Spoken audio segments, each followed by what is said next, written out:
সালামুন আলাইকুম। আমাদের ধর্মীয় জীবনে একটা হাদিস খুব বেশি উচ্চারিত না হলেও বিশেষ বিশেষ সময় বিশেষ বিশেষ প্রয়োজনে এই হাদিসটা নিয়ে খুব আলোচনা হয়। তা হইতেছে যে আল্লাহ রাসূল নাকি বলছেন যে নবী রাসূলদের কোনো ওয়ারিশ নাই বা তাদের কোনো ওয়ারিশ থাকতে নাই, এরকম একটা হাদিস। তো এই হাদিসটা সরাসরি আল্লাহর কিতাবের দুইটা আয়াতের বিরুদ্ধে যায়, আমি যতটুকু বুঝি আর কি। দুইটা না, অনেকগুলো আয়াতের বিরুদ্ধে যায়, দুইটা সূরার কথা বললাম আর কি।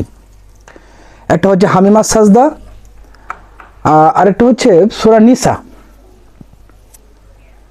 তার কারণ এই দুটা সূরার, বিশেষ করে সূরা হামিম আস-সাজদার 6 নম্বর আয়াত এবং সূরা নিসার 7 থেকে 14 এবং সূরা নিসার 33 নম্বর আয়াত এবং এই একই সূরার 176 নম্বর আয়াত,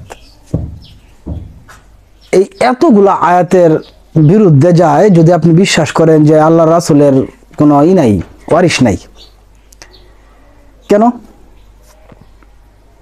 সূরা নিসার 7 থেকে 14 নম্বর আয়াত, 33 নম্বর আয়াত এবং 176 নম্বর আয়াত আল্লাহ তাআলা উত্তরাধিকার অর্থাৎ সম্পদ বন্টনের বিবরণ দিচ্ছেন।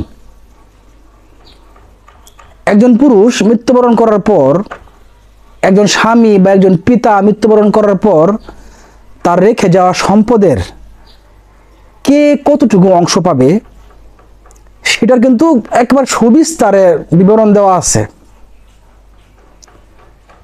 এমনকি সূরা নিসার 176 নম্বর আয়াতে আল্লাহ তাআলা যে সমস্ত পুরুষ নিঃসন্তান তাদের সম্পদ কিভাবে বন্টন হবে, তার বোন থাকলে বোন কতটুকু পাবে, ভাই থাকলে ভাই কতটুকু পাবে, ভাই বোন উভয় থাকলে তার কে কতটুকু পাবে, মানে সম্পদ বন্টনের ক্ষেত্রে আল্লাহ তাআলা কোনো অসম্পূর্ণ বিষয় রাখেন না, একেবারে টোটালি এই বিষয়টা সমাধান দিয়েছেন। তাহলে মানুষের সম্পদ তার উত্তরাধিকারের মধ্যে কিভাবে বন্টন হবে তার সুবিস্তৃত বিবরণ আল্লাহ তাআলা তার কিতাবে দিয়েছেন। তাহলে আল্লাহর রাসূলের ওয়ারিশ কেন থাকবে না? তিনি তো মানুষ ছিলেন আমাদের মতো, তাই না? আল্লাহ তাআলা তাই বলছেন তার কিতাবে সূরা হামিম আস-সাজদার 6 নম্বর আয়াতে আল্লাহ তাআলা স্পষ্ট ভাষায় বলতেছেন, বলুন আমিও তোমাদের মতোই মানুষ, আমার উপর ওহী আসে যে তোমাদের মাবুদ একমাত্র মাবুদ, অতএব তার প্রতি সোজা হয়ে যাও এবং তার কাছে ক্ষমা প্রার্থনা করো, আর মুশরিকদের জন্য রয়েছে দুর্ভোগ। আল্লাহ তাআলা এখানে একেবারে স্পেসিফিকলি বলে দিয়েছেন।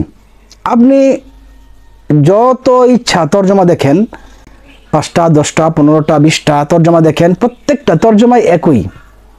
এখানে আল্লাহ তাআলা কোনো ধরনের অস্পষ্টতা রাখেন নাই, তিনি সরাসরি ফিক্সড করে দিয়ে বলছেন যে আমিও তোমাদের মতোই মানুষ, কিন্তু পার্থক্য কি?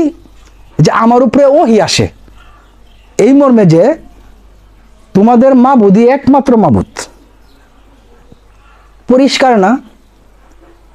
এখন আপনি আপনার জ্ঞান, আপনি আপনার প্রাতিষ্ঠানিক শিক্ষা, আপনি আপনার তরিকা আকীদা যাই বলেন সেই দৃষ্টিকোণ থেকে এই আয়াতের নানান ধরনের ব্যাখ্যা করতে পারেন, বিভিন্ন দিকে নিয়ে যেতে পারেন, কিন্তু আমি সবসময় কথা বলি কোরআনের টু দা পয়েন্টে কথা বলি সবসময়। আল্লাহ তাআলা যেখানে যা কিছু সরাসরি বলছে আমি সেখানে সরাসরি কথাবার্তা বলি। তাহলে দুইটা আয়াত, সূরা হামিম আস-সাজদার 6 নম্বর আয়াতে আল্লাহ তাআলা তার রাসূলকে মানুষ হিসেবে ঘোষণা করছেন।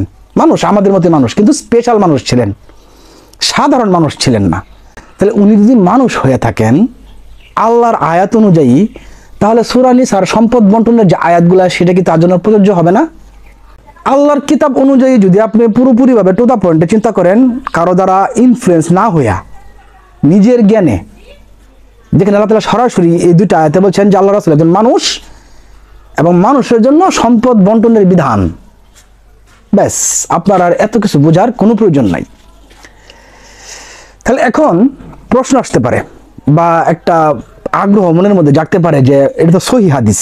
আমি আসলে অ্যাকচুয়ালি এই হাদিসটা নিয়ে তো ঘাটাঘাটি করি নাই, তার কারণ হাদিস নিয়ে আমি বেশিরভাগ হাদিস নিয়ে অতিশয় বিরক্ত বোধ করি, তার কারণ যে এই হাদিস নিয়ে মানুষ যাচ্ছে তাই কাণ্ড ঘটাইছে, আল্লাহর কিতাবের বিরুদ্ধে গেছে, এরকম অসংখ্য সহিহ হাদিস আছে, কিন্তু এই হাদিসটা বহুলভাবে প্রচলিত, তাই এটা নিয়ে কথা বলতেছি।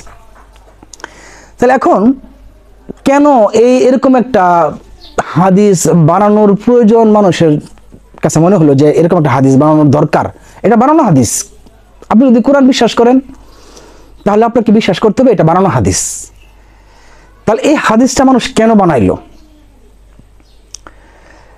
আল্লাহ রাসূলের মৃত্যুর পর সাহাবাদের মধ্যে যে স্বাভাবিক যে ঐক্য ছিল, এটার মধ্যে কিন্তু ভাঙন ধরে, নিশ্চিতভাবে ভাঙন ধরছে। বিশেষ করে সাহাবারা, এই বড় চারজন যে সাহাবী আছে যারা খোলাফায়ে রাশিদিন, হযরত আলী রাদিয়াল্লাহু আনহু, উসমান রাদিয়াল্লাহু আনহু, আবু বকর রাদিয়াল্লাহু আনহু, উমর রাদিয়াল্লাহু আনহু, এই চারজন সাহাবাদের মধ্যে তাদের নিজেদের মধ্যে সরাসরি কোনো বিভেদ না থাকলেও তাদের যে অনুসারী, তাদেরকে যারা পছন্দ করতো, তাদেরকে যারা ভালোবাসতো, তাদের মধ্যে কিন্তু একটা বিভেদ ছিল।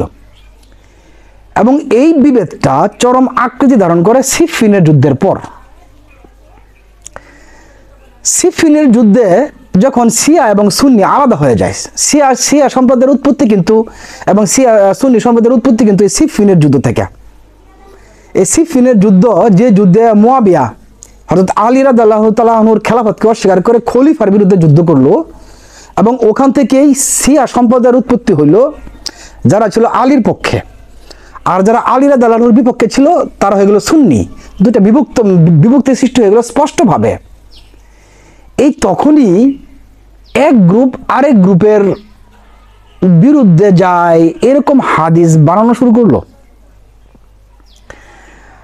আপনি যে সমস্ত হাদিস নিয়ে আপনার মনের মধ্যে সন্দেহ আসবে বা আমরা বলবো যে দেখেন এটা কিতাবের বিরুদ্ধে, আপনি সেটাকে যাচাই করার জন্য আরো একটা বেস্ট পদ্ধতি হচ্ছে আপনি চিন্তা করে দেখবেন যে এই হাদিসটা যে বানাইলো এর ফলে কে লাভবান হইল। যদি আপনি এই জিনিসটা বুঝতে পারেন তাহলে আপনি এটাও বুঝতে পারবেন যে এই লাহওয়াল হাদিস বা বানানো হাদিসটা কেন বানানো হয়েছে, এবং এটা সত্যিকার অর্থে লাহওয়াল হাদিস।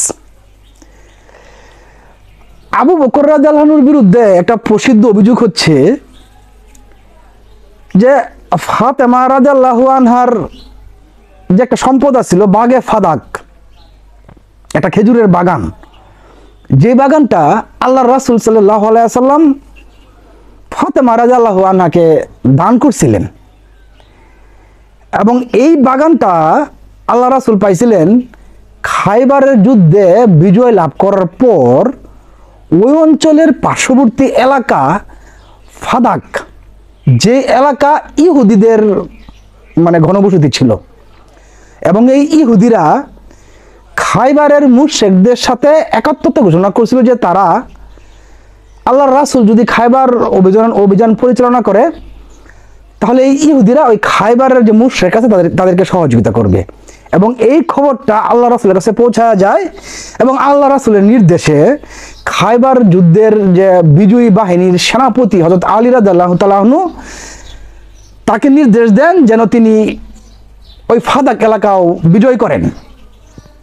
কিন্তু খাইবার পতনের পর ফাদাক এলাকার ইহুদিরা ভয় পাওয়া যায়, তারা মুসলমানদের সাথে একটা চুক্তিতে আসে, এবং সেই চুক্তির ফলেই আল্লাহর রাসূল সাল্লাল্লাহু আলাইহি ওয়াসাল্লাম এই বাগে ফাদাকের মালিকানা পান। এবং এই বাগে ফাদাকের মালিকানা কিন্তু একমাত্র ওনারই ছিল, তার কারণ আল্লাহ তাআলা এই ব্যাপারে আয়াত দিয়েছেন যে ওই বাগে ফাদাক অর্জনের ক্ষেত্রে মুমিনদের কোনো অবদান ছিল না। মানে অবদান ছিল না বলতে তারা সশরীরে যুদ্ধ করে নাই, তাদের অস্ত্র, তাদের ঘোড়া সেই বাগে ফাদাক অর্জনে বা ওই ফাদাক অঞ্চলের যে গনিমতের মাল অর্জনে এখানে মুসলিম সৈন্যবাহিনীর জানমালের ব্যবহার করা হয় নাই, এবং তাদের ঘোড়াও ব্যবহার করা হয় নাই। আল্লাহ তাআলা এই ব্যাপারে আয়াত দিয়েছেন কিতাবে, এই কথাগুলো বলছেন। এবং আল্লাহর আইন অনুযায়ী যদি মুসলিম সৈন্যবাহিনীর জানমালের ব্যবহার কোথাও না হয় এবং তাদের ঘোড়ার ব্যবহার না হয় তাহলে সেই সম্পদের মালিক হয় আল্লাহর রাসূল। আর আল্লাহর রাসূল যখনই কোনো সম্পত্তির মালিক হয় তখন এটা তার এখতিয়ারভুক্ত, তিনি এই সম্পদ দান করেন এবং নিজের প্রয়োজন অনুযায়ী নিজেও ভোগ করেন। ওই সময় যখন আল্লাহ তাআলা কিতাবে আয়াত দিলেন যে তুমি তোমার আত্মীয় স্বজনদের প্রতি সুবিচার করো বা তাদেরকে প্রতিদান দাও বা তাদেরকে দান করো, ওই আয়াত নাজিল হওয়ার পরে ফাতেমা রাদিয়াল্লাহু আনহাকে এই বাগে ফাদাক বা ফাদাকের যে খেজুরের বাগান সেটা দান করে দিয়েছিলেন। এটা সম্পূর্ণরূপে তার ইখতিয়ার ছিল। কিন্তু পরবর্তীতে একটা ঘটনা বানানো হয়েছে, আমি এটাকে বানানো বলবো তার কারণ আবু বকর রাদিয়াল্লাহু তাআলা আনহু বেহেশতের রুকন, আল্লাহ তাআলা মুহাজিরদেরকে অনুসরণ করে জান্নাতে যাওয়ার সুযোগ রাখছেন আমাদের জন্য। বেহেশতের রুকন, আল্লাহর রাসূল যে সম্পদ দান করে গেছে সেই সম্পদ আবু বকর রাদিয়াল্লাহু আনহু রাষ্ট্রীয় ক্ষমতায় ফাতেমা রাদিয়াল্লাহু আনহার কাছ থেকে সেটা ছিনায় নেয়, এরকম একটা কথা বানানো হয়েছে। অর্থাৎ আল্লাহ রাসূলের মৃত্যুবরণ করার পর তিনি যে তার আদরের কন্যাকে বাগে ফাদাকটা দিয়ে গেলেন, খেজুরের বাগানটা দিয়ে গেলেন, আবু বকর রাদিয়াল্লাহু আনহু খেলাফত লাভের পর উনি যখন প্রথম খলিফা হলেন তখন নাকি সেই বাগান ছিনে রাষ্ট্রের অধিকারী মানে রাষ্ট্রের অধীনে নিয়ে আসলেন। এগুলো মানে এই ঘটনাটা বিশেষ করে এটা ইতিহাস বা হাদিসের অংশ। আর আমরা কিন্তু সবাই জানি যে হাদিসে ইসলামিক ইতিহাসে অনেক ধরনের কারসাজি আছে, ওগুলো আমরা মানতে গেলে খুব বুঝে বুঝে খুব ধীরে চিন্তে কিন্তু আমাদের মানতে হবে। আবু বকর রাদিয়াল্লাহু আনহু সম্পর্কে আল্লাহ তাআলার যে ধারণা এবং ওনার প্রতি যে উনি যে বেহেশতের রুকন হিসেবে ঘোষণা, সেই থেকে এটা আমরা স্বাভাবিকভাবে ধরে নিতে পারি যে আবু বকর রাদিয়াল্লাহু তাআলা আনহু এরকম একটা কাজ করতেই পারেন না যে আল্লাহর রাসূল যে সম্পদ দান করে গেছেন সেটা আবার রাষ্ট্রীয় ক্ষমতায় তিনি রাষ্ট্রের অধীনে নিয়ে আসবেন, এটা উনি করতেই পারেন না, এটা মানুষ বানাইছে। এটা নিয়ে আরো অনেক বিস্তারিত কথা বলা যায়, ভিডিওটা বড় হয়ে যাবে তাই আমি ওইদিকে যাচ্ছি না। আর এই সমস্ত ঘটনাগুলো ঘটছে মূলত উমাইয়া খেলাফতের সময়, যখন মুয়াবিয়া আলী রাদিয়াল্লাহু আনহুর খেলাফতকে অস্বীকার করলেন, তার বিরুদ্ধে যুদ্ধ করলেন, শিয়া এবং সুন্নির মধ্যে বিভক্তি হয়ে গেল, তখন এক পক্ষ আরেক পক্ষকে বিরুদ্ধে নানান ধরনের কলাকৌশল করত। আর ওই সময় যেহেতু মানুষজন একটু ধর্মপ্রাণ ছিল, খোলাফায়ে রাশিদিনের মাত্র মানে পতন ঘটলো, এর আগে আল্লাহ রাসূল ছিলেন, তো সেই ক্ষেত্রে ধর্মকে ব্যবহার করেই তাদের মধ্যকার যে বিভক্তি সেটাকে আরো প্রকট করার সুযোগ তাদের সামনে ছিল বিধায় তারা এই সমস্ত হাদিস বানাইছে একটা গ্রুপ আরেকটা গ্রুপের বিপক্ষে গিয়া। তো যারা আবু বকরের পন্থী তারা দেখলো যে আলী পন্থীরা এই যে বাগে ফাদাকের ঘটনা নিয়ে আবু বকর রাদিয়াল্লাহু তাআলাকে যে দোষারোপ করার যে বিষয়টা, এটা দেখবেন যে আলী পন্থীরাই করে। আলী রাদিয়াল্লাহুকে যারা ভালোবাসে দেখবেন মাওলা আলী, মাওলা হোসেন, মাওলা হাসান, এই যে এগুলা যারা বলে এরা হচ্ছে আলীপন্থী মোটা দাগে আর কি। তো আলীপন্থীরা যখন বাগে ফাদাক নিয়ে আবু বকর রাদিয়াল্লাহু তাআলা সম্পর্কে ওই একটা বানোয়াট হাদিস মানে ইসলামিক ইতিহাস বানাইলো যে উনি আল্লাহ রাসূলের দান করা খেজুরের বাগান ছিনায় নিছেন রাষ্ট্রীয় ক্ষমতা ব্যবহার করে, তখন আবু বকর পন্থী অর্থাৎ সুন্নিরা, আলীপন্থীরা কিন্তু শিয়া, তাহলে শিয়ারা একটা ঘটনা বানায় আলাইছে, তাহলে আবু বকর পন্থীরা কি বসে থাকবে? বসে থাকবে না। তখন তারাও এই যে আরেকটা হাদিস বানাইলো যে আল্লাহর রাসূলের কোনো ওয়ারিস থাকবে না, কারণ আল্লাহ রাসূলের ওয়ারিস যদি না থাকে তাহলে ওই যে বাগে ফাদাক ফাতেমা রাদিয়াল্লাহু আনহার কাছ থেকে ছিনায় নেওয়াটা বৈধ হয়ে যায়। তাহলে আল্লাহ রাসূলের ওয়ারিস না থাকার ফলে যদি সেই বাগান ছিনায় আনা বৈধ হয়ে যায়, তাহলে আল্লাহ রাসূল কি ভুল করে গেছেন ওই বাগান দিয়া তাকে?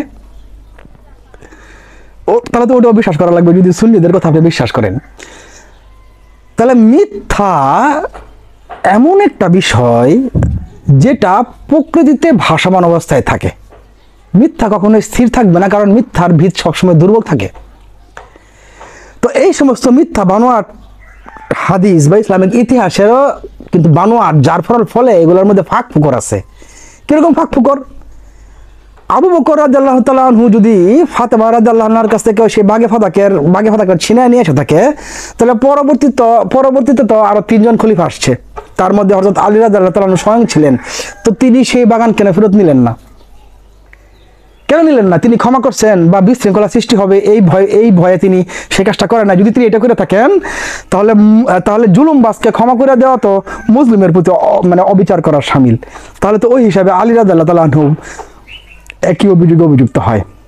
তো এরকম অসংখ্য ফাঁক ফোকর পাবেন লাহওয়াল হাদিসগুলোতে, যেগুলো দেখলে পরে আপনি সুস্পষ্টভাবে বুঝতে পারবেন যেটা মানুষে বানাইছে। আয়ার পরে তো আল্লাহর কিতাব তো আছেই, যে কিতাবের সুস্পষ্ট আয়াত যে আল্লাহ রাসূল মানুষ ছিলেন, আর মানুষ যদি তিনি হয়ে থাকেন তাহলে মানুষের জন্য সম্পদ বন্টনের বিধান আছে। তো সর্বশেষে একটা কথাই বলবো যে হাদিস সামনে আসলেই ঝাঁপাইয়া পড়া যাবে না, সেটা বুখারী শরীফেই থাক, মুসলিমেই থাক, সহিহ সিত্তাই থাক, ইসলামী ইতিহাসেই থাক, আসলেই সেটা মানা যাবে না। ইতিহাস অবশ্যই যে কোনো ধর্ম, বর্ণ, গোত্র, দিনের ভিতকে মজবুত করে। দিন প্রতিষ্ঠার পিছনে ইতিহাস থাকে, হাদিস থাকে, সব কিছুই থাকে, কিন্তু সেগুলাকে বিশ্বাস করতে গেলে, আমলে নিতে গেলে আগে কোরআন দিয়ে যাচাই করে নেওয়া লাগবে। কোরআনের সাথে যদি একটু মাত্র সাংঘর্ষিক মনে হয় বা অসামঞ্জস্যতাপূর্ণ মনে হয় তাহলে ধরে নেবেন এটা শয়তানের হাদিস, এটা সহিহ হাদিস না। আজকে এ পর্যন্তই। সবাই ভালো থাকবেন, সুস্থ থাকবেন। আল্লাহ হাফিজ।